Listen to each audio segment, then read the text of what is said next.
autismo e mercado de trabalho. Maíla já está aqui conosco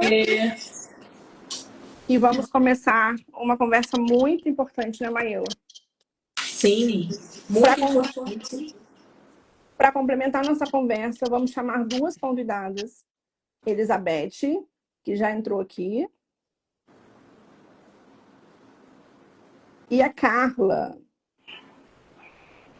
Elizabeth é pedagoga. Elizabeth, vou deixar você se apresentar, que eu acho melhor, né? Obrigada. Boa noite, Marcelo. Boa noite, Maíla. Tudo bem? Boa noite, Beth. Eu sou Elizabeth Mello, mais conhecida como Beth Mello, né? Eu sou pedagoga, neuropsicopedagoga, especialista em atendimento de educação especializado, com uma experiência em educação especial para mais de 30 anos. Tive o privilégio de trabalhar numa das melhores e maiores instituições de Volta Redonda e trago dessa época muito passado. Esse desafio diário que é conseguir o melhor, vencer os desafios diários, porque não são poucos, né? São muitos. Mas eu tenho certeza que bem devagarzinho a gente vai conseguindo fazer isso. E com experiências e com habilidades como essa que vocês estão fazendo agora.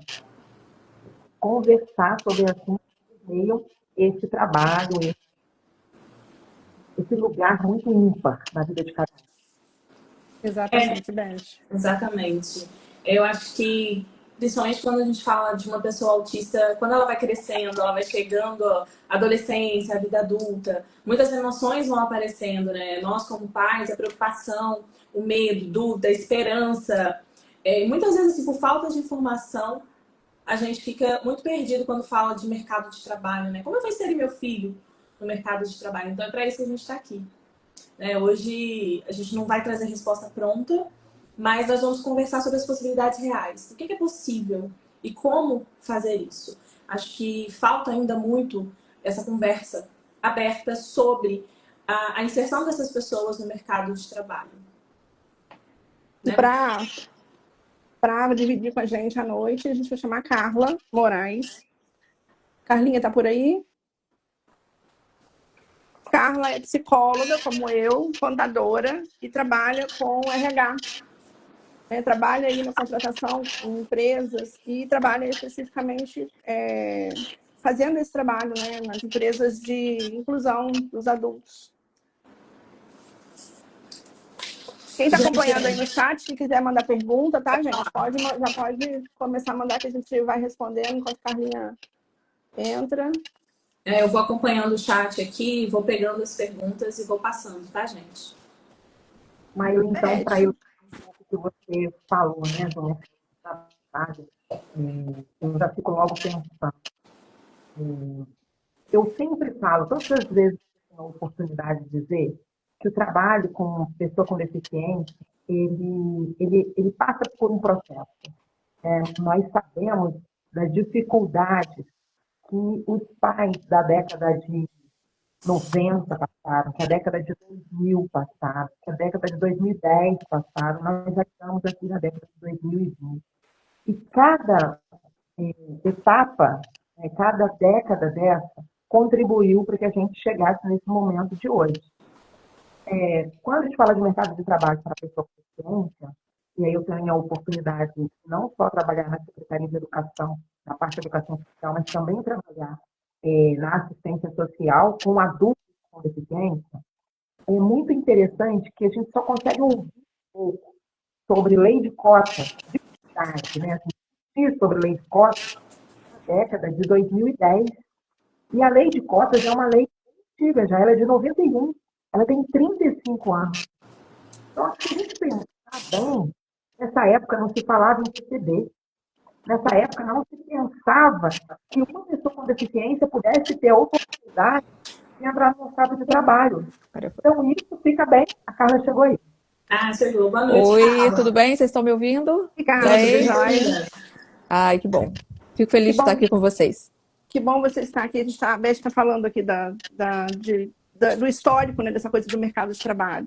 Sim. Isso, assim, para a gente que trabalha na área, é muito novo. E muito Porque se eu for pensar que a lei de cotas ela é de 1991 e que a política nacional da pessoa com deficiência, porque a política de verdade, né, escrita bonitinho, conforme ela precisava ser, ela é de 2025. Porque o que nós fizemos, o documento que nós tivemos em 2008, foi um documento anunciador, mas que, de fato, ele incentivou, óbvio, que nós temos tudo que nós conseguimos hoje em função desse documento.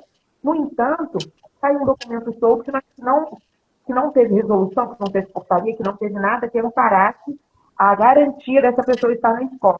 Então, você vê que não estavam alinhados.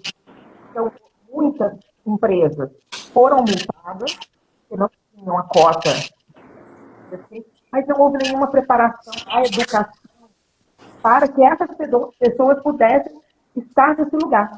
Então, é uma discussão, eu vejo isso muito importante.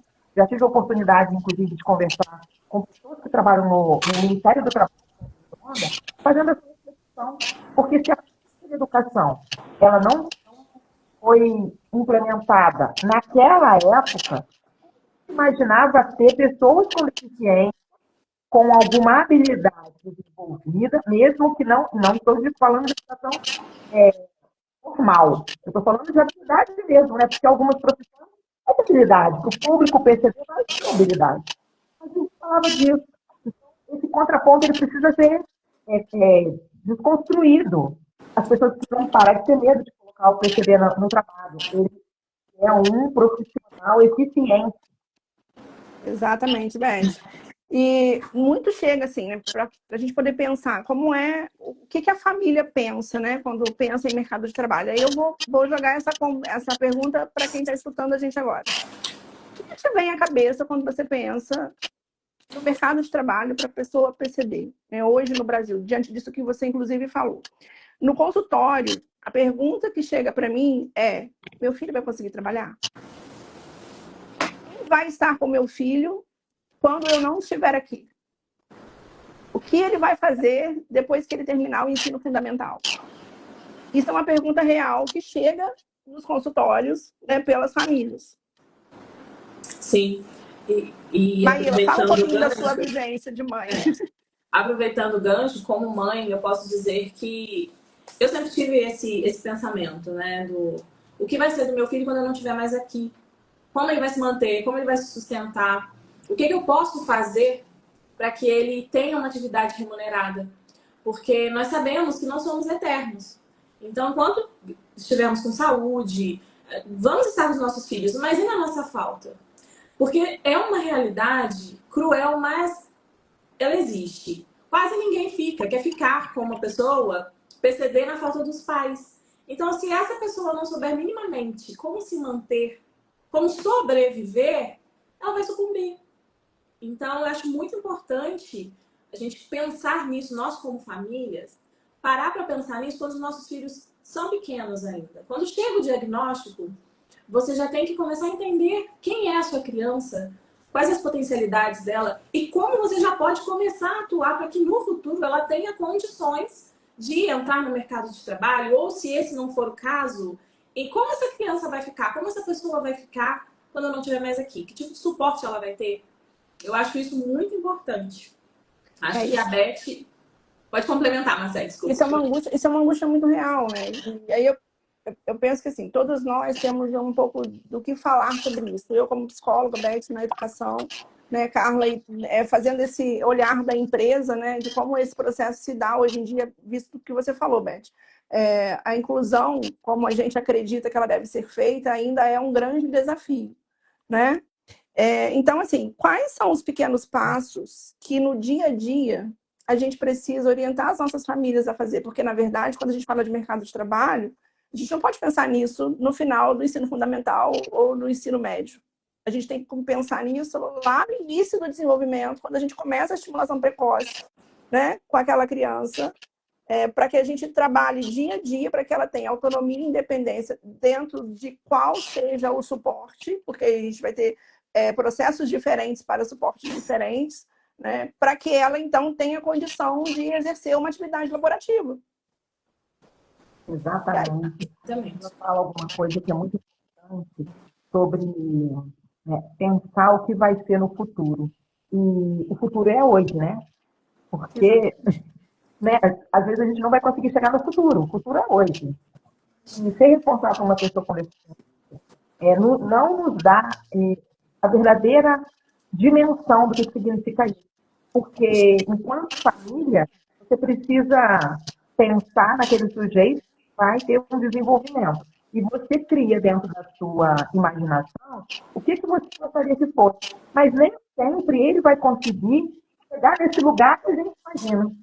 E a escola, eu tenho muita preocupação sobre o trabalho ou o peso que se coloca na escola. Né? Se a gente for pensar, o único local que recebe uma pessoa com deficiência para ficar 4 horas diárias por semana é a escola. Um número absurdo, crescente de pessoas com deficiência, que ultrapassa a possibilidade de você conseguir até fazer a formação de quem está lá. Porque a academia não consegue fazer isso. Nós sabemos que o aprendizado se dá na prática. É a prática que vai nos dar a condição de oferecer o que é melhor para aquele aluno. Porque a academia ela vai te dar conhecimento técnico, mas a prática é que vai trazer o conhecimento técnico para, no dia a dia, você conseguir desenvolver algum trabalho com essas pessoas, que são únicas, diferentes, e precisa cada um do seu trabalho. Eu posso fazer um adendo? Sim. Eu acho que com o advento da internet, as pessoas tomaram conhecimento, né, dos transtornos. Isso chegou para muitas pessoas, por exemplo, o próprio autismo, que é o que nós estamos dizendo aqui. Até pouco tempo, você ouvia falar muito pouco sobre o autismo. Então, eu entendo que realmente para a escola isso também deve ser um desafio, porque até o volume de alunos de inclusão aumentou muito. Aí eu vou te dar um dado que você vai ficar espantada. Toda vez que eu converso com a Marcela, eu falo isso, né, Marcela? Quando eu fui a primeira vez trabalhar na Secretaria de Educação, eram 22 alunos com autismo na rede regular. 22 alunos. Isso em 2009. Nós estamos no final de 2025 com 1.202 autistas na rede regular. Então, a pauta de mercado de trabalho, ela está exatamente no momento da reflexão, porque todas essas pessoas estão passando pelo ensino fundamental, alguns vão chegar ao ensino médio, mas vão alcançar a maioridade e precisa da empresa. E aí, Carlos, está o seu desafio, né? Como é que a empresa vai conseguir receber esse sujeito que muitas das vezes não vai conseguir ser alfabetizado? Porque não depende da escola, depende do sujeito. Né? Nós estamos falando de pessoas que têm algum tipo de comprometimento e não necessariamente todos vão ser alfabetizados. Aí, assim, chegou na empresa o que fazer. Então, é um ciclo que precisa ser discutido, porque, vamos imaginar, em 2009, quem tinha o ciclo de educação nacional e médio, chegou aí no mercado de trabalho por volta de 2020. Mas e esses 1.200 que estão hoje dentro da escola? Eles vão chegar daqui a pouco. Né? Com certeza, alguns vão estar aptos ao mercado de trabalho. Eu acredito nisso, acredito muito nisso. Complementando os dados que a Beth está trazendo, em 2017, nós tínhamos registrados, né, pelos órgãos, pelo Instituto Nacional de Estudos e Pesquisas Estatísticas, uma média de 980 estudantes nas universidades que foi contabilizado, pessoas autistas. Só que, 2023, de 2017 para 2023, nós tivemos um aumento de 500%. É isso. Então, quando a gente fala de mercado de trabalho, a gente está falando de toda uma evolução que está acontecendo, de que as pessoas estão tendo oportunidades, estão sendo mais incluídas por todas as dificuldades que nós temos no Brasil. As pessoas estão sendo mais incluídas, elas estão chegando nas universidades, elas estão chegando nos cursos técnicos, elas estão chegando nas atividades, nas oficinas que tem a função é preparar para o trabalho. Então, a gente precisa falar sobre isso, até para poder mostrar para as pessoas que, sim, isso está acontecendo. Porque a gente tem um olhar enviesado de só ver o que não está acontecendo. E aí, a nossa proposta hoje é trazer aqui, tá, a gente tem muitas dificuldades, mas a gente tem muita coisa que está acontecendo, e às vezes as famílias não conseguem ter acesso a essas informações. Nós temos um aumento expressivo de jovens adultos entrando nas universidades, pós-pandemia principalmente. Hoje, a gente já tem um olhar diferente em muitas escolas para a inclusão. Lógico, tem muita coisa para melhorar, tem muita coisa para melhorar. Tem muito que se trabalhar, tem muito que se trabalhar. Mas é uma realidade, né? E aí eu quero que a Carla fale um pouquinho depois sobre isso, esse processo de preparação para esses jovens para o mercado de trabalho. E aí a gente está falando assim, lógico, nós temos públicos e trilhas diferentes para cada especificidade, né? Para cada nível de suporte, para cada questão que está acontecendo aí no desenvolvimento. Mas é possível. E eu não estou falando da bolha que a gente, né, convive, mas eu estou falando de uma coisa que é nível Brasil, né? Lá fora a gente já tem muita coisa sendo produzida. Mas o que eu penso que é muito importante é que isso começa muito antes do fechamento do ensino fundamental. Isso começa dentro de casa, trabalhando na autonomia, né, minimamente dentro do que é possível, trabalhando com uma rede de apoio. A gente sabe que muitas famílias não têm uma rede de apoio, não efetiva. Então, a gente precisa buscar as associações, os grupos de pais, para buscar informação, inclusive. E aí, Beth, eu quero que você fale um pouquinho de como é que, então, de forma prática, né, a escola pode contribuir para esse olhar diferenciado e para essa preparação para o mercado de trabalho.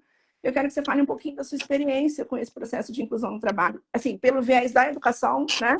Porque a gente trouxe aqui na verdade, 4 olhares diferentes, né? O olhar da família, o olhar da psicologia, o olhar da empresa e o olhar da educação, para a gente pensar nesse processo junto, porque eu não entendo as coisas acontecendo de forma separada. E muitas das vezes o adolescente chega para a gente na clínica ou chega para a Carla no processo seletivo sem saber, a família totalmente sem informação, sem saber o que fazer. Né? Sendo que nós temos hoje já núcleos de emprego apoiado, empresas que são responsáveis por fazer essa inserção do jovem no mercado de trabalho, mas também nós temos muitos problemas. Né? Concurso público é uma questão que é problemática, às vezes, para as vagas de PCD. Né? Então, assim, eu tenho vários relatos de experiências que também são frustrantes, mas a gente precisa olhar também o que está funcionando. Exatamente.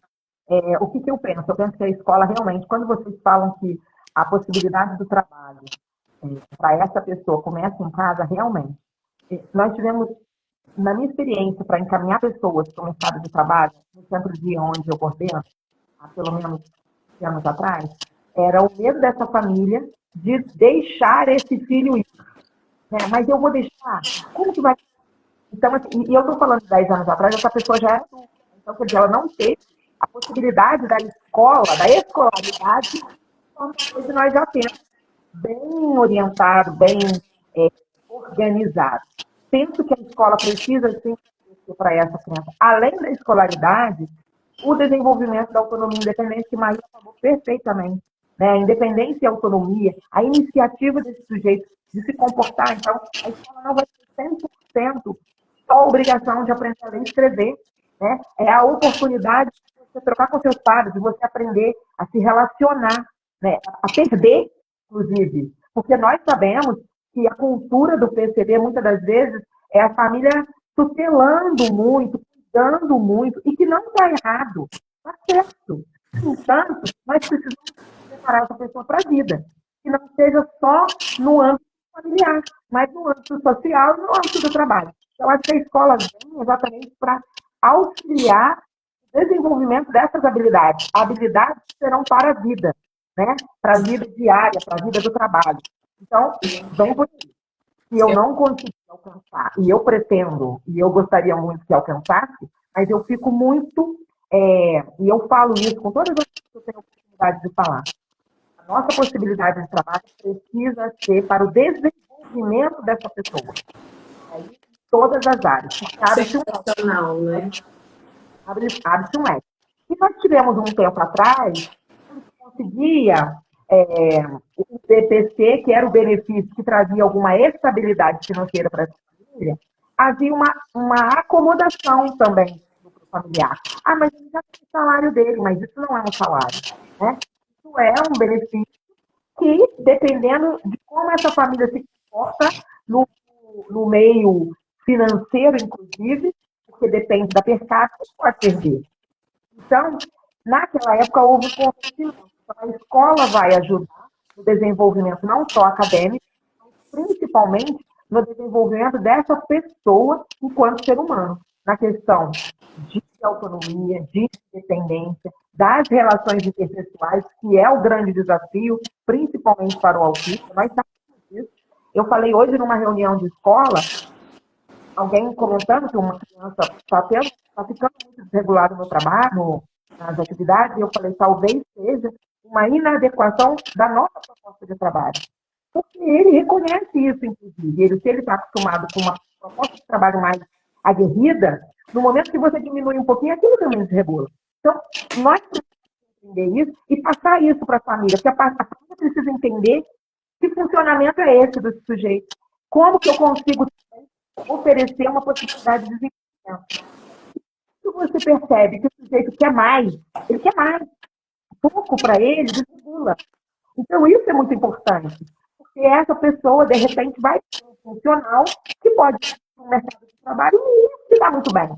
Então, em algum momento da vida, nós tivemos a oportunidade de, junto com a psicologia e o serviço social, fazer grupos de famílias dentro do centro-dia, de pessoas que já estavam com o DPC, sei lá, há 15 anos, 20 anos, pessoas que já tinham 30 anos naquela época. E explicar, olha só, ele consegue andar pela cidade com independência. Então, vamos tentar no mercado de trabalho. E eles conseguiram ser inseridos, cada um dentro daquilo que ele conseguia fazer. E isso, para mim, é uma grande vitória. Porque cada sujeito que você colocou e que ele se manteve, eu tenho hoje usuários que foram encaminhados, que já trabalharam e que já se aposentaram. Olha que legal. Se aposentou porque entra também um critério diferenciado, mas ainda assim é um sujeito com direitos e com possibilidade de passar por essas etapas com a pessoa sem deficiência. Né? Eu acho que essa questão de não subestimar, sem estimular, não estimular, não deixar de fazer, porque eu acho que o meu filho não consegue, eu acho que não vai dar certo. Se você não estimular, se você não tentar, o não a gente já tem. Não acreditar. Né? Você precisa acreditar. E se foi der errado, nós tivemos alguns que foram e não conseguiram. Eles voltaram. Então, assim, nós tivemos uma possibilidade de trabalho bem sucedido que nós fizemos no CAPES. E aí eu vou falar um pouquinho sobre isso, porque não dá para falar sem citar a escola. Ele entra na escola, ele vai para a educação infantil, ele passa para os anos iniciais do fundamental, ele passa pelos anos finais do fundamental, ele conclui a primeira etapa e não necessariamente o sujeito vai conseguir ir para o ensino médio, e nós sabemos que exige um engajamento muito maior dessa família, um nível de exigência cognitiva muito maior para esse sujeito, que talvez não seja o que ele precisa. Então, a gente precisa também saber ler isso. E por isso o psicólogo vem aí nos ajudando, né? Mas quando ele tem a oportunidade de chegar num lugar, por exemplo, igual o Centro-Dia, o CAPED, que é onde eu coordeno hoje, nós tivemos vários usuários que acessaram a unidade, ficaram lá dentro um tempo, trabalhando com frustração, com consigo, com eu não posso, com eu não consigo, com eu não devo, mas também trabalhando nessa família. Essa família entendendo que essa frustração é necessária para ele poder chegar no mercado de trabalho e ter algum êxito. Eu não estou dizendo que vai ser bem sucedido, mas de êxito. Isso é importantíssimo. E nós fizemos um acompanhamento, nós temos vários parceiros em volta, e nós fizemos a combinado com a família. Ele vai e nós vamos juntos. A empresa pode nos dizer o que precisa. A empresa, os outros funcionários não sabem como lidar. Nós entramos lá com o psicólogo, com o serviço social, a gente conversa, a gente explica. E ele, durante o tempo desses 3 meses de experiência, ele tem a oportunidade de acessar o que ele quiser. E a empresa também. Não, pode falar. Oi. E a empresa também. Então, acho que é uma via de mão dupla. Exatamente. Acessando aquilo que ele precisa. E a empresa podendo acessar aquilo que ela necessita, porque ela não sabe, não tem obrigação de saber. Né? Ela vai saber. E aí eu vou pegar esse gancho que você está trazendo, Beth, para para falar com a Carla, assim, né? Acho que a gente está nessa conversa, nesse alinhamento importantíssimo, e a Carla está desse lado da empresa, né? Recebendo e treinando as pessoas. Então, me fala um pouquinho, Carla, se apresenta. Novamente, a gente já falou um pouquinho de você, mas me fala um pouquinho do seu trabalho na empresa, assim, recebendo, né, as pessoas com deficiência. Como é que funciona? Eu sei que você trabalhou para vários, né, em várias empresas, mas como é que funciona o seu trabalho hoje no RH para receber essas pessoas e para também treinar a equipe, né, para receber essas pessoas? Bom, sim, é um desafio. Então, só me apresentando novamente, eu sou Carla, trabalho em RH já há um tempo, mas a minha formação inicial é em ciências contábeis. E aí, num olhar de empresa, eu percebi que pessoas eram muito mais o meu foco do que números. E durante a minha trajetória profissional, eu acabei inserindo novamente na instituição de ensino e fiz psicologia, me encantei, me apaixonei. E eu não abandonei contábeis de alguma forma, porque quando a gente fala de empresas, negócios, mundo corporativo, a gente também está falando de finanças.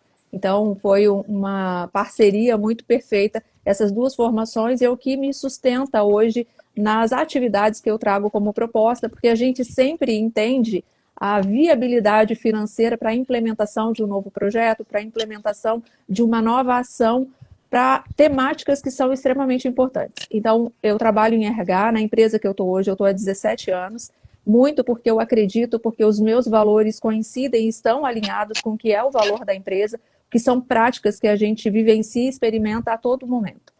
Hoje eu trabalho com responsabilidade social, então diversidade é um dos temas que contemplam aí as minhas atribuições, e a gente já vem falando sobre diversidade há muito tempo. É claro que a gente vai absorvendo um pouco mais, aprendendo um pouco mais e trazendo mais significado no dia a dia para esse tema e para as ações que a gente propõe.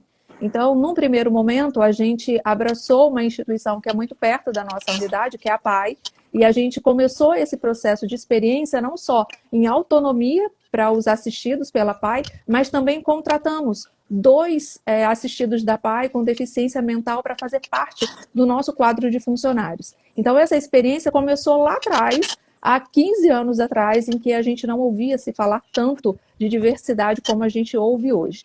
E foi através dessa experiência que a gente começou a ter um olhar um pouco mais aprofundado da responsabilidade da empresa nesse processo de inclusão. Então, a gente não parou por aí, a gente começou a ampliar o nosso olhar, trazer um pouco mais de estrutura. Hoje, dentro de responsabilidade social, a gente tem um comitê de diversidade, porque a gente entende que o RH sozinho não consegue dar conta de tantas propostas, de trazer tantas novidades e ações que fazem parte do cotidiano de todas as áreas, porque a inclusão não é só do RH, não é da liderança, da empresa de uma maneira geral, e todo mundo precisa ser envolvido. E dentro desse comitê a gente estruturou alguns pilares. Então o pilar de PCD é um deles, e a gente tem dentro do pilar de PCD colaboradores que contribuem para essa temática, mas a gente também tem um grupo de afinidade, que são colaboradores com o diagnóstico do espectro autista e também pais, colaboradores que têm filhos, sobrinhos, de alguma forma uma conexão com esse diagnóstico muito próximo e que traz para a gente uma realidade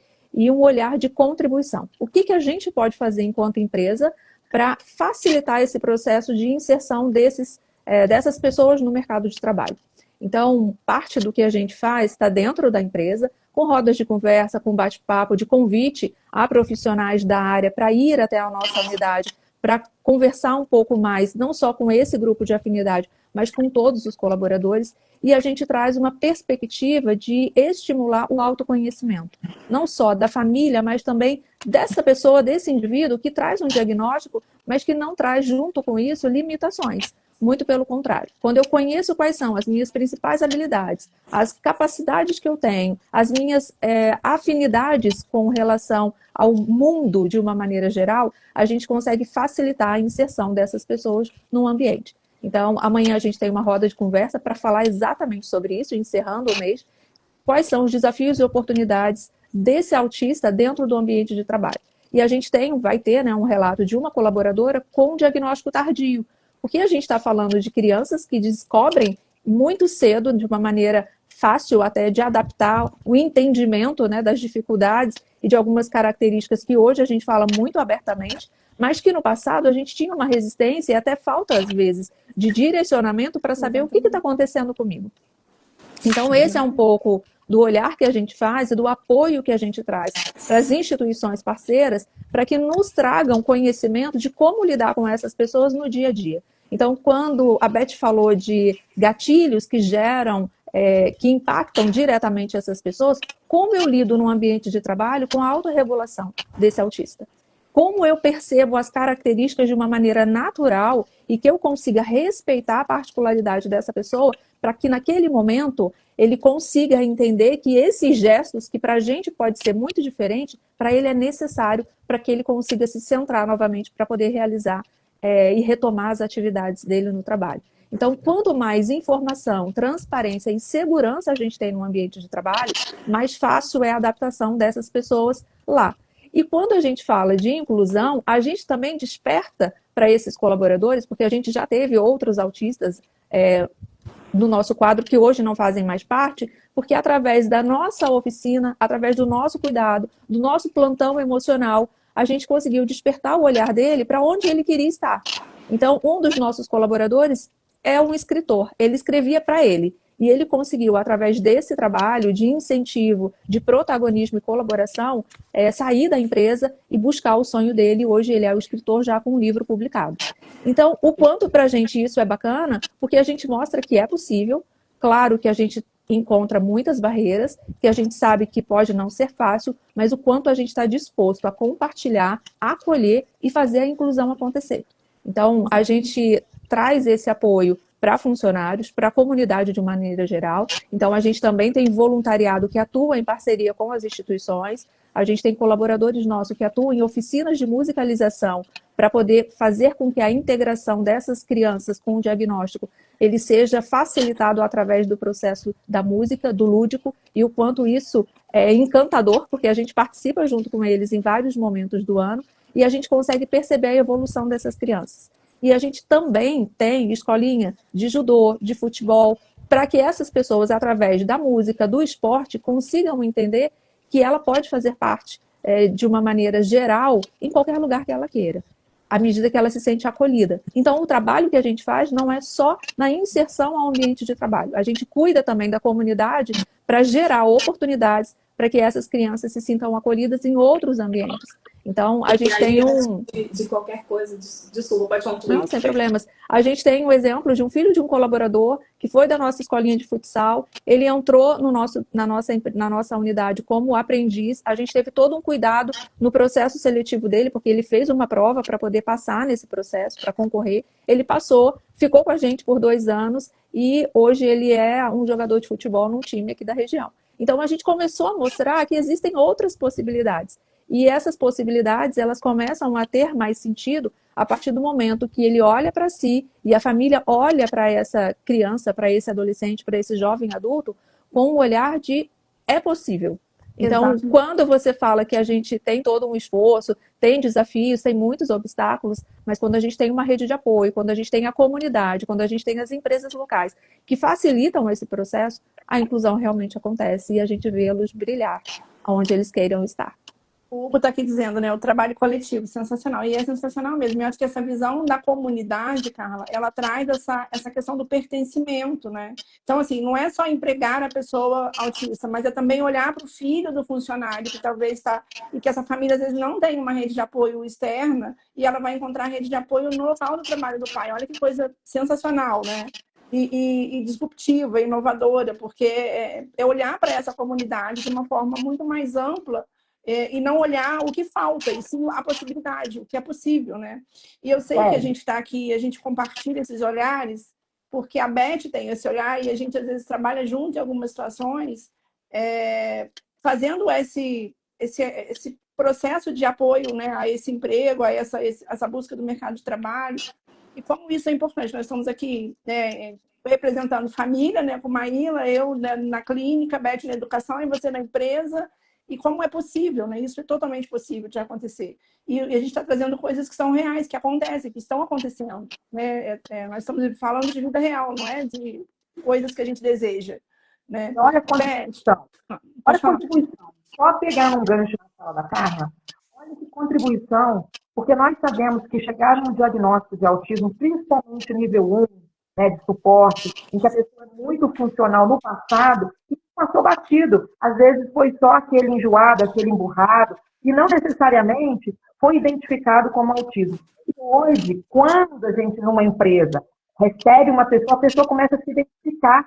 Poxa, mas né, eu tenho um pouco disso. E a pessoa começa a perceber que aquilo ali não é só uma mania. Tem alguma coisa que resolve a vida também dessa pessoa. Né? Muitos pais de alunos hoje da rede, quando ele começa a fazer o tratamento do filho, ele se reconhece naquele lugar também vai buscar ajuda. Então, isso tudo vira uma grande rede, né? Porque às vezes você tem lá um funcionário que nunca teve um diagnóstico, mas todo mundo vai fazer ele meio diferente. E ele tem um diagnóstico, porque ele se reconheceu em algum momento e buscou e realmente... E isso, eu acredito muito, que ameniza um pouco, talvez, a decepção que a pessoa tem consigo mesmo, né? Por que eu não consigo? Por que isso me incomoda? Então, quando você fala da identificação, isso para mim já vai para além do que a gente pode contribuir com o outro.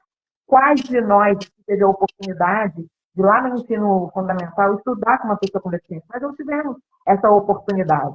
E hoje, essa oportunidade também gera nas pessoas. Então, o sujeito que vai chegar no mercado de trabalho, com certeza ele estudou com uma criança com deficiência. Ele já viu um autista com uma desregulação de comportamento, de sensorial, que faz uma diferença, não é totalmente estranho.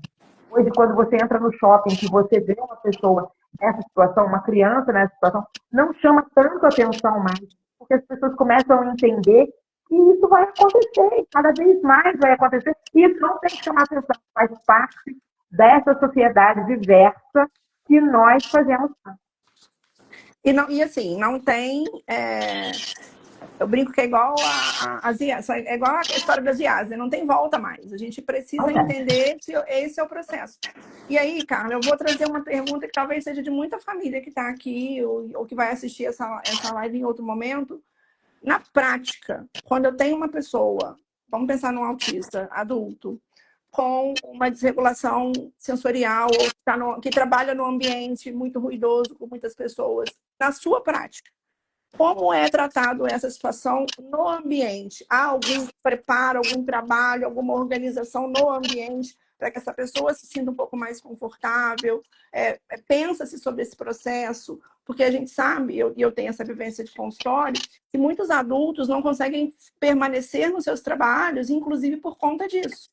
Por uma questão sensorial, por uma questão de trabalhar, às vezes, num ambiente muito ruidoso, com muitas pessoas. E muitas das vezes isso não é visto. Né? Então, como é que é na sua prática, no seu dia a dia? Como vocês lidam com isso aí na sua... Assim, é uma pergunta super pertinente. Embora eu esteja hoje numa indústria, as pessoas que a gente tem com diagnóstico já identificado e mapeado, elas são de setores administrativos. Então, a gente tem uma facilidade maior para lidar nesses casos, porque é um ambiente mais controlado do que o processo industrial. Embora a gente tenha ruído, embora a gente tenha uma série de estímulos externos, a gente tem todo um processo de adequação. Então, a gente tem salas individuais em que a pessoa pode, em algum momento, optar por trabalhar, ao invés do posto de trabalho junto com todas as equipes, trabalhar sozinho. Isso de uma maneira fixa ou esporádica. Eu escolho o dia que eu quero trabalhar isolado, porque às vezes tem dia que eu percebo uma necessidade maior de estar sozinho. A gente tem a facilidade de ter a escala de home office, então eu posso ter, durante a minha jornada de trabalho, a opção de trabalhar um dia na semana de casa, dentro do olhar do administrativo. E a gente também tem alguns cuidados de orientação para a equipe que trabalha junto, principalmente para que ele entenda essa necessidade de percepção diferenciada em alguns processos, principalmente quando a gente fala no impacto, no desencadeamento de alguma crise, na autorregulação. Então, um exemplo, a gente tem dentro do nosso calendário de segurança simulados de emergência que a gente precisa fazer com determinada frequência. E nesses simulados, a gente toca uma sirene, que é um alarme de evacuação. Então, para quem tem uma hipersensibilidade sensorial, auditiva, isso é um gatilho imediato. E a gente precisa sinalizar, é claro que a emergência a gente não sabe quando vai acontecer, mas o simulado sim. Então a gente tem um cuidado de sinalizar a equipe para aquela pessoa de uma maneira específica, que naquele dia, naquele horário, a gente vai ter o acionamento de um alarme. E esse alarme sonoro pode gerar uma sensibilidade maior. Então a gente tem o plug, né, o abafador, para poder trazer um pouco mais de conforto. E a gente também tem espaços diferenciados para que essas pessoas fiquem, porque enquanto a emergência não acaba, a sirene não para de tocar. Então, é o quanto para a gente que não tem essa sensibilidade já é um incômodo, aquele barulho contínuo num nível mais alto, para que as pessoas entendam que aquele é um chamado para evacuação de um prédio. A pessoa que tem essa sensibilidade, ela pode se sentir muito mais frágil nesse momento. Então, a gente tem o cuidado com essas pessoas de uma maneira antecipada e a gente até leva para um lugar um pouco mais distante para que amenize o impacto desse barulho. Mas a gente sabe que emergências acontecem, que barulhos acontecem, a gente não consegue prever todo momento. E é o quanto a gente compartilha com a equipe no momento que a gente percebe uma necessidade de autorregulação, o que eu tenho que fazer? Porque às vezes a gente, na ânsia de querer ajudar, a gente pode atrapalhar. A gente pode não acolher perfeitamente essa pessoa. Então a gente tem dentro do ambiente de trabalho, eu atuo com isso, a gente tem plataformas de atendimento de psicólogo clínico disponível para todos os colaboradores, em que os colaboradores podem também buscar ajuda no sentido de como eu lido melhor com a equipe. Eu tenho lives periódicas para poder falar sobre bem-estar, não só individual, mas coletivo. E dentro do bem-estar eu contemplo várias temáticas, inclusive déficit de atenção, autismo, TDAH. E a gente começa a trazer um leque de informações para que as pessoas entendam que aquilo não é esquisitice, que não é birra, que ela tem uma característica que é especial e que tem uma tratativa diferente. E tá tudo bem. E é o quanto cada um tem na sua particularidade, às vezes manias, que a gente precisa respeitar. Então, essas são um pouco das ações que a gente faz em conjunto. Eu tenho ainda uma prática que a gente chama de plantão emocional, que eu vou até a área para poder falar um pouco mais. E é um pouco de desmistificar alguns cuidados que a gente precisa ter, em que a gente acha que quando tem uma crise eu preciso respirar. Para, respira, respira. E às vezes eu quero ajudar e eu não sei como. E eu acho que só o respirar eu vou ajudar. E às vezes eu vou deixar a pessoa mais nervosa, eu vou deixar a pessoa mais ansiosa, e eu vou piorar, às vezes, uma crise, porque eu estou perto, eu estou tocando, e eu estou pedindo para ela fazer algo que ela não consegue naquele momento. Então, a gente traz informação para que as pessoas se sintam mais acolhidas. É claro que ainda tem muita coisa para fazer, mas a gente entende que a gente está num caminho de sensibilização para que as pessoas sejam apoiadores dessa causa dentro do nosso negócio. Exatamente. Eu acho que, aproveitando, né, esse gancho diante de tudo que a Carla trouxe dentro da experiência dela, dentro de uma empresa, o que você, Carla, como profissional, que tem essa vivência, né, que vive a inclusão de fato dentro da empresa, o que você diria para uma empresa que tem vontade de começar a fazer de fato a inclusão dos funcionários? O que você diria para eles? Por onde começar? Porque eu acho que muitas têm dificuldade de começar justamente por não saber por onde. Sim, não é fácil, né? A gente tem um desafio, a gente tem hoje algumas cotas que precisam ser cumpridas, então muitas empresas acham que só o atingimento desse percentual já é o trabalho que deve ser feito, mas é um processo de realmente acreditar. Então, dentro da empresa que eu trabalho, a gente tem um propósito, e o propósito do nosso grupo, de uma maneira mundial, é fazer do mundo um lugar melhor. E nesse lugar, a gente traduz como lar. É pensar na empresa como a nossa casa. Então, eu quero um lugar, eu quero um lar melhor. E como eu faço isso? Cuidando das pessoas. Então, eu preciso pensar que cuidar das pessoas é importante. Quando a gente fala de inclusão, a gente precisa também, como pais, como sociedade, entender que eu vou ter empresas que trazem valores muito diferentes do que a gente busca num processo de inclusão de uma pessoa com necessidades e com adaptações diferentes. E a gente precisa estar atento que nem todas elas estarão alinhadas com isso que a gente está discutindo aqui. Então não adianta trazer um conflito de valores, porque eu preciso estar inserida no mercado de trabalho. Eu já trabalhei em várias empresas de grande porte. Em alguns momentos eu recebi proposta para sair e eu comecei a questionar, faz sentido? Eu estou conectada com aquilo que está sendo proposto como negócio daquela empresa que está me convidando para fazer parte do efetivo deles? E se eu não tenho essa conexão, é muito mais difícil. Então, hoje eu tenho a facilidade de dizer que, embora tenhamos desafios, embora seja difícil, a estratégia da empresa acredita que isso faz parte do nosso negócio. quando a gente fala que a gente trabalha com água e água é essencial, as pessoas também são. E as pessoas em suas maneiras individuais e diversas. Então, isso para a gente é natural no nosso dia a dia. Temos problemas, óbvio, temos muitos desafios, temos, às vezes, conflitos de ideias e que geram, às vezes, desconforto em implantar ou não um projeto e colocar em prática ou não uma atividade. Mas isso é natural quando a gente respeita a ideia do outro, a gente respeita a diversidade também de pensamento, de personalidade. Então, quando a gente fala com uma empresa que realmente busca o entendimento que o capital humano é o seu diferencial, ele precisa pensar no capital humano em todas as formas. E aí a inclusão acontece de uma maneira natural. Muito legal que a Graziele deixou no chat pra gente. No mercado de trabalho, precisa se dar oportunidade para conhecer o potencial de cada indivíduo. E nós só aprendemos quando convivemos com as diferenças. Não existem pessoas difíceis. Acho que ela quis dizer que existe falta de acolhimento, né? Vamos dizer assim. Ela complementou. Infelizmente, as empresas não estão preparadas para fazer uma inclusão de verdade. Até hoje as contratações acontecem para cumprir as cotas, infelizmente. Que é exatamente aquilo que você disse. Que muitas empresas ainda não estão preparadas para essa conversa, né? Sim, exatamente. E se a gente for parar para pensar nas características, né, da maioria dos autistas, né, alto nível de concentração, atenção aos detalhes, pensamento lógico estruturado, o quanto isso cabe em muitas empresas, o quanto a gente busca isso em muitos profissionais e o quanto eu preciso estar aberto para entender como essa competência cabe dentro do nosso negócio e como a gente pode abrir portas para encarar essa potencialidade. Então, a gente teve também diagnósticos dentro da nossa empresa com alto grau de dotação. Então, assim, as pessoas com um nível cognitivo muito elevado e que às vezes não se adapta exatamente porque está num patamar muito acima dos demais. E isso é algo que é natural acontecer dentro do autismo também. Ô, Carla, mas o que eu vejo no dia a dia, daí depois eu vou passar uma pergunta para a Beth também, é que também a empresa tem muito medo de se responsabilizar com neste lugar empregador e de não saber como conduzir, né? Quando vocês falam da questão da cota, é uma realidade. Muitas empresas elas colocam somente para poder cumprir aquela cota, mas a gente também sabe que tem lugares e pessoas que pensam de forma diferente, que pensam da forma como nós estamos falando aqui.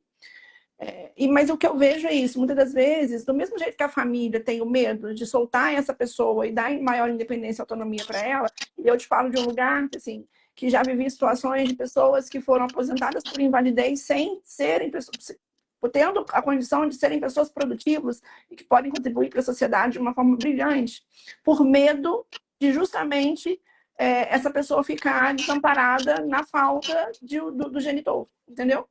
Então, eu acho que também tem esse medo por lado da empresa, como eu vou conduzir? O que eu preciso fazer? Né? E essa coisa da acomodação, né? A zona de conforto é melhor, né? Então, fazer esse movimento de buscar fazer diferente é para uma parcela da população, né? Exatamente. E a gente precisa ser coerente. Então, eu estou falando que eu trabalho numa indústria com grau de risco 4, porque não existe grau de risco 5. Então, é o maior nível de risco. E a gente precisa ser responsável à medida que a gente traz as pessoas para trabalhar no nosso ambiente de trabalho. Então, a gente precisa garantir a segurança e a integridade física e emocional desses colaboradores. Só que a gente precisa se desafiar. Então, você imagina, dentro de um processo industrial, ter mulheres no processo produtivo? A gente não imaginava há um tempo atrás, e hoje a gente tem. Você imagina um deficiente auditivo trabalhando num processo industrial, grau de risco 4? Há um tempo atrás a gente não imaginava, e hoje a gente tem. Você imagina um deficiente físico trabalhando dentro do ambiente industrial há tempos atrás? Não. E hoje a gente tem. Então, a gente começa a pensar que vai ser difícil, vai ter um processo de adaptação, vai ter um processo ousado de querer implementar, de arriscar, mas também de monitorar, de acompanhar, de acolher, de estar atento. Então, tudo isso faz parte de um processo contínuo, diário.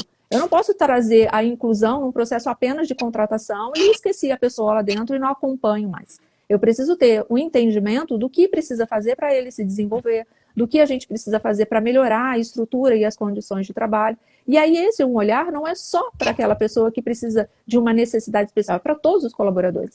Então, o quanto a gente contribui com esse olhar de diversidade para ganhos para todo mundo. Então, exatamente, nesse processo, a inclusão, ela amplia um pouco o seu olhar de que quando eu trouxe mulheres, eu trouxe mais leveza para alguns processos que os homens também se beneficiaram, porque eu fiz uma adaptação do posto de trabalho, não só para elas, mas para todo mundo que está lá. Então, é o quanto a gente precisa pensar que no início é desafiador, é disruptivo, mas a gente precisa acreditar que é possível. Então, Exatamente. algumas barreiras a gente vai quebrando, mas a gente sabe que ainda tem muito caminho pela frente. E E aí, eu fico voltando um feliz pouco porque tem nesse- várias empresas na região que seguem o mesmo caminho. Então, isso para a gente é muito gratificante. E para A gente nós, tem como uma- famílias de pessoas TCD, isso acalenta o coração. Porque eu me empenho para que meu filho seja o mais funcional possível. E saber que lá na frente, quando chegar a hora dele, né, de ir para o mercado de trabalho, ele já vai encontrar empresas em que ele consiga se sentir parte. Isso é muito bom. Isso faz valer a pena isso aqui que a gente está fazendo, né? Falar sobre, trazer conhecimento. Por isso que é tão importante que as famílias, eu bato muito nessa tecla, que as famílias se informem. Se informem. E porque a inclusão é isso. Ela começa dentro da casa da gente e graças a Deus e a profissionais como vocês, ela vem se espalhando de forma muito bonita. Eu tô quieta aqui porque eu tô recebendo uma enxurrada de amor, de coração, de ouvir isso. Porque são tantos e se, como vai ser, quando a gente encontra esperança, é de se emocionar. Muito grata por vocês e que isso seja apenas a pontinha do iceberg, para que vocês façam e consigam muito mais. Sim, e é Voltando um muito pouco- legal, só para poder fazer um reconhecimento, a gente faz todo esse trabalho, e esse trabalho ele é reconhecido não só dentro da unidade, mas a gente acabou de ter uma certificação renovada em ESG como protagonista. Então, já é o terceiro ano consecutivo que a gente está nesse nível, e é a primeira indústria no Brasil a ter essa certificação. Então, dentro disso, né, o pilar social se destaca exatamente nesse processo de acreditar e trazer como valor inclusão e responsabilidade social. Então, é muito Muito bacana. legal. Voltando um pouquinho, né, para quem tem algumas pessoas chegando agora e outras pessoas vão ver essa live depois, eu vou fazer uma pergunta para a Beth, que eu acredito que seja uma pergunta que as famílias estão fazendo aí, né? Embora não tenham conseguido colocar. Tá, a gente entendeu que é a possibilidade de essa pessoa ser incluída no mercado de trabalho quando a empresa tem esse olhar.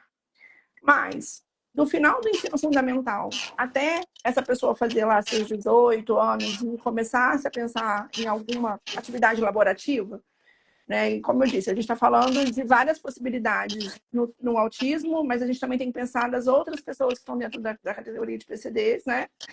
E aí eu vou perguntar para a Beth, que é da educação, que eu acho que a gente precisa ter esse olhar da formação dos nossos adolescentes, né? E também da orientação para as famílias de quem procurar, onde procurar, como fazer. Então, assim, o meu filho está terminando o ensino fundamental 1 com toda aquela dificuldade que a gente sabe que existe hoje de adequação e de inclusão, mas ele conseguiu. E depois? O que eu posso fazer por ele? Quem eu vou buscar?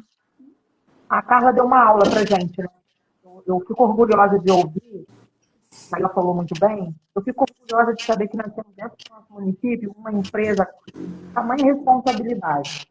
E aumenta ainda a responsabilidade de quem está na escola, né? Porque a escola prepara toda essa garotada, ela não pode ser preparada para quando terminar o ensino fundamental, ela voltar para dentro de casa e ficar dentro de casa com o seu núcleo familiar. Né? A gente precisa realmente pensar, discutir, eu acho que é isso mesmo, oferecer espaços para que até essas empresas comecem a pensar no jovem aprendiz. Né? Ele precisa começar a pensar quem vai ser esse sujeito até completar 18 anos. Porque, de fato, existe uma lacuna. Nós sabemos que a criança com alguma deficiência, muito dificilmente ela consegue concluir o ensino fundamental dentro da mesma faixa etária que uma criança sem deficiência. Claro que existem casos que sim.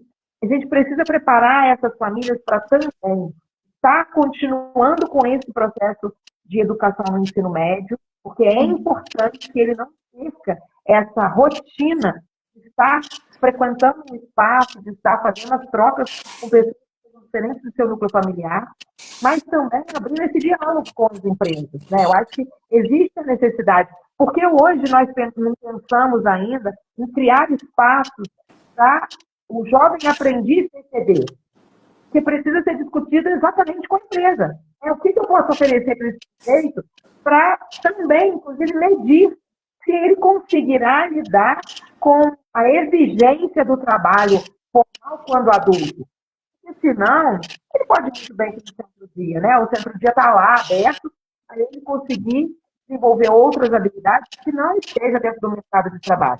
Mas o trabalho que a escola faz é para dar suporte a essa, para que ele consiga se desenvolver e galgar cada vez mais espaços maiores do que a gente imagina. Porque a gente imagina uma coisa pequena, mas que seja grande.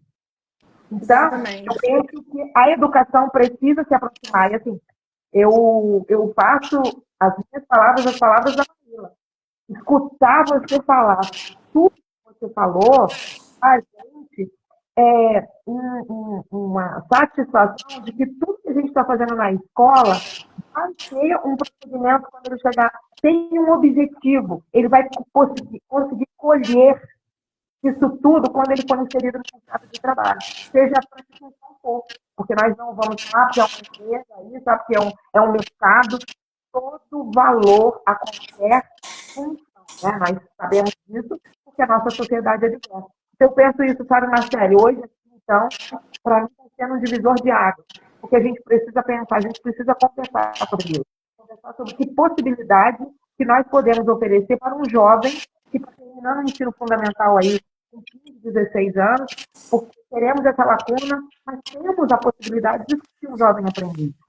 Isso não precisa ser pela força, não precisa ser pela cota, precisa ser por esse processo de interesse em atender a todas as pessoas.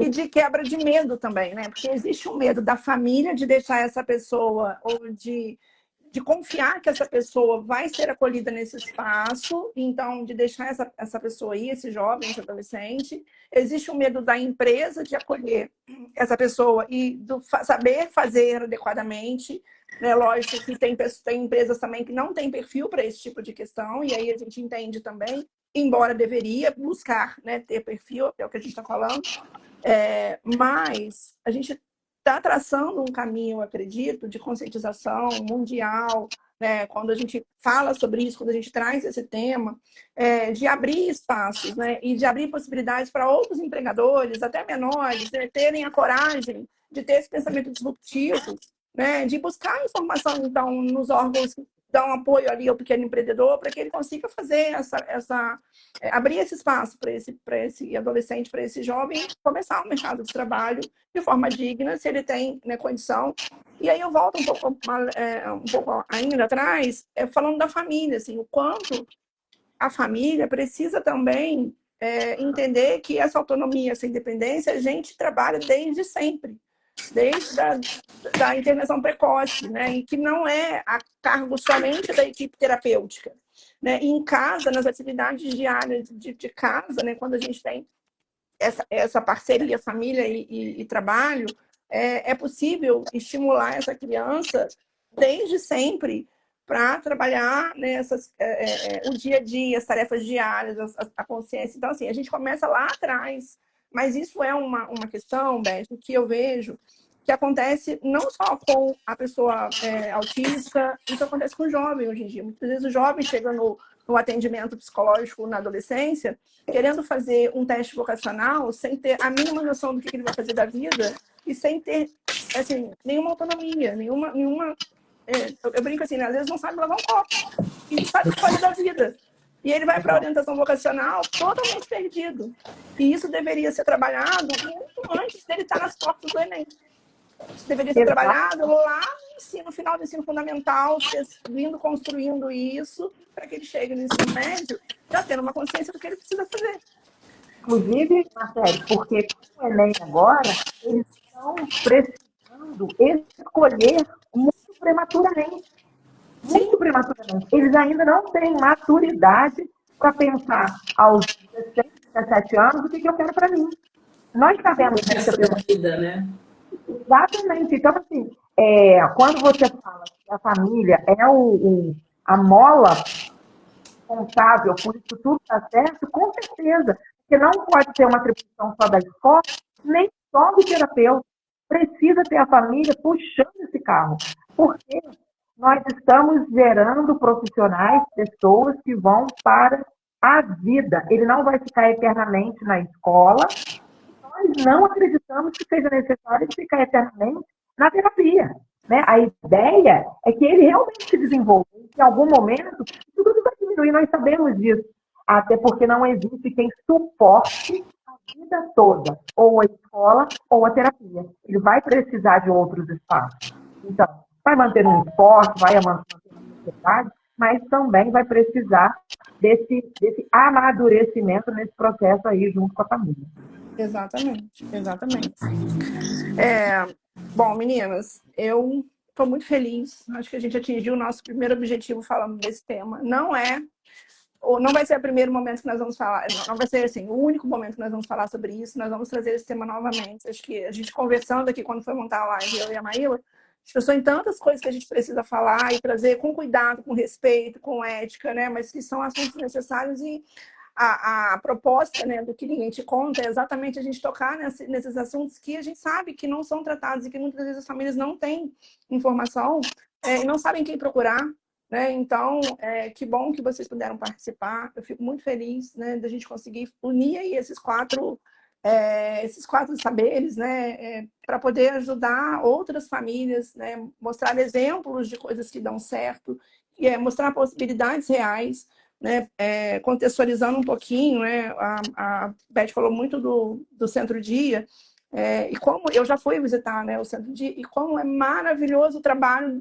desse lugar, assim, como é fantástico a integração da equipe, o acolhimento, a formação das pessoas, o que é ensinado. Então, que a gente valorize nas outras cidades do Brasil centros-dia, que a gente trabalhe, né, conscientizando as famílias de onde elas devem procurar, que a gente semeie aí, né, que os outros empregadores, né, tenham a Carla como exemplo, né, como inspiração, e que também se desafiem, né, a buscar contratar pessoas, porque elas querem muito funcionar, elas querem muito dar certo, elas querem muito ser produtivas. Né? Nós temos exemplos muito perto, nós convivemos com pessoas que estão produtivas hoje e a gente sabe o quanto isso é bom para elas, o quanto isso é estimulante, o quanto elas são felizes trabalhando. E elas só precisam de oportunidade. Então, que a gente abra esse caminho aí para a gente falar mais desse tema, mas para que a gente dê também estímulo, né, inspiração para outras pessoas fazerem o mesmo.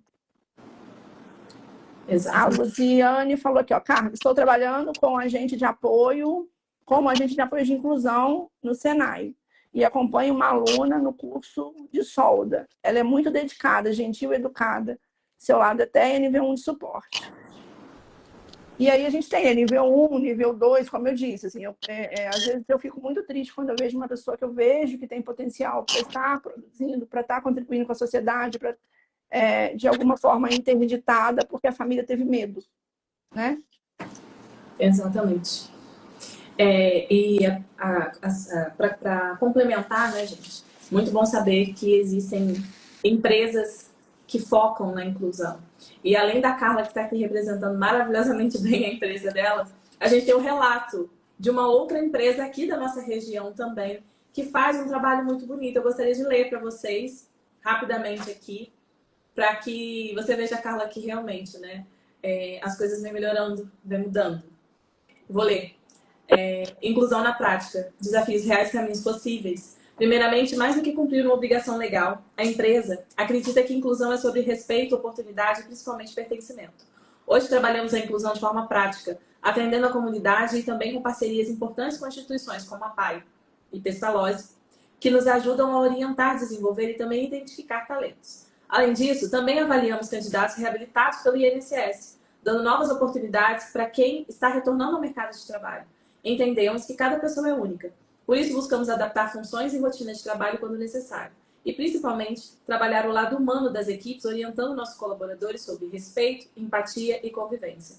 Porque a inclusão vai além de ambiente estrutural, é comportamento. Aqui, inclusão não é responsabilidade só do RH, é da liderança, das equipes e de toda a empresa. Pois não adianta contratar e não integrar. Enxergamos a pessoa além da deficiência. Precisamos dar oportunidade, suporte e entender que todo mundo tem potencial quando está no ambiente certo. Importante dizer que a gente ainda está em construção, porém com o compromisso de evoluir todos os dias. ouvindo, aprendendo e melhorando. Um ponto muito importante que a gente enfrenta na prática e que precisa ser falado com respeito é o receio que muitas pessoas têm de entrar no mercado de trabalho e perder o benefício de prestação continuada, o BPC-LOAS. Elas ficam inseguras com essa transição. E esse medo é totalmente compreensível, pois é um benefício que garante segurança financeira. Cada situação precisa ser analisada com cuidado. Existem regras específicas e, em alguns casos, o benefício pode ser suspenso durante o vínculo de trabalho, mas não necessariamente perdido de forma definitiva.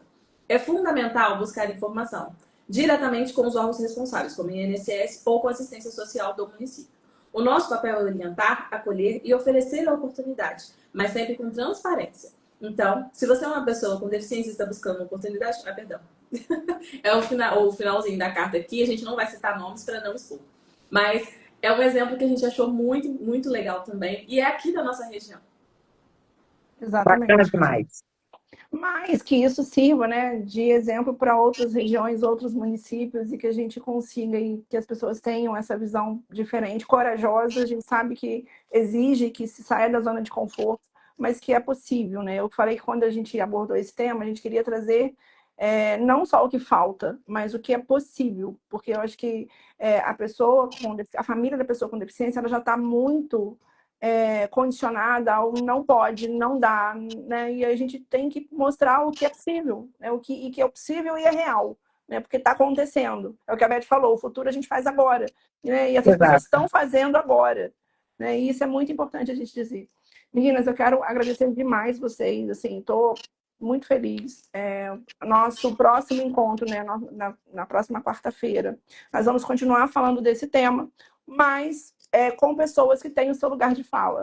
Então, nós vamos trazer pessoas, né, que estão empregadas, trabalhando, para trazer as suas dificuldades, como foi até, né, esse processo acontecer, para que também a gente tenha essa vivência, né, da pessoa que vive o processo, né, como candidato, como o empregado, para que a gente também traga aí essa luz para outras pessoas que se sentem ainda acuadas, com medo de dar esse passo e de enfrentar o mercado de trabalho, porque isso existe. Tem muitos jovens com potencial maravilhoso dentro de casa, porque tem medo de ser excluídos, tem medo de não serem tratados adequadamente, tem medo de não aguentar, né? Aquela coisa do não vou dar conta.